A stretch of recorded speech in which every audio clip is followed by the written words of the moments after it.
सोलापूर जिया news परिवर्तनाची लाट। संत शिरोमणी रोहिदास महाराज यांची जयंती डोनज तालुका मंगळवेढा येथे साजरी। संत रोहिदास महाराजांच्या 649वी जयंती मंगळवेढा तालुक्यातील डोनज येथे मोठ्या भक्तिभावाने उत्साही वातावरणात जयंती साजरी करण्यात आली।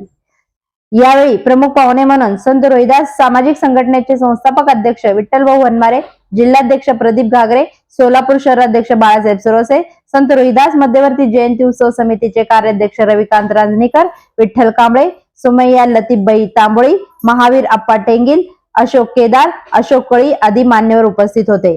या प्रसंगी मान्यवरांच्या हस्ते आरती करण्यात आली, तसेच उपस्थित पाहुण्यांचा सत्कार करण्यात आला। केदार सर, विष्णू आप्पा शिंदे, पुजारी डॉक्टर शिंदे, सोमय्या तांबोळी यांनी मनोगत व्यक्त केले। यावेळी प्रमुख पाहुणे विठ्ठल वनमारे यांनी परखड असे मत मांडले। सदर कार्यक्रम यशस्वी करण्याकरिता गजानन शिंदे, विश्वनाथ शिंदे, ज्ञानेश्वर शिंदे, संगप्पा शिंदे, भीमाशंकर शिंदे, मनोज शिंदे, अशोक शिंदे आदींनी परिश्रम घेतले। यावेळी गावातील महिला व ज्येष्ठ मंडळी मोठ्या प्रमाणात उपस्थित होते। म्हणून धार्मिक जोड सुद्धा आम्हाला तेवढंच आहे।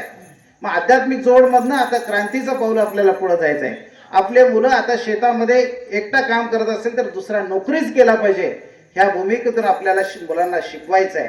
मुलांना शिकवताना वडिलांना ह्यातलं ज्येष्ठ मंडळींना विनंती करतो की आपण थोडंसं कर्ज होऊ द्या, थोडंसं आपल्याला पैसा खर्च होऊ द्या, त्याला चांगलं शिक्षण द्या, त्याच्या मनाविरुद्ध जाऊ नका।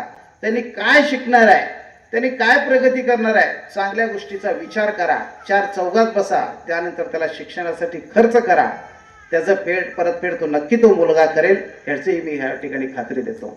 म्हणून आपल्याला कर्ज झालं तरी चालेल, कर्ज दारूसाठी होण्यापेक्षा मुलांच्या शिक्षणासाठी जर झालं तर ते खूपच चांगलं आहे आणि ते झालं पाहिजे या मताचं मी आहे।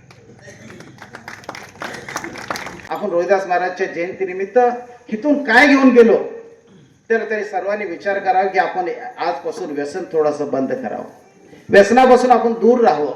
ही भूमिका आज शब्दाद्वारे घ्या, मनातून ठरवा, दाखवण्यासाठी नाही तर ते कृतीतून दाखवण्याचं काम आपण करावं, एवढे विचार या ठिकाणी व्यक्त करतो आणि अपेक्षा व्यक्त करतो।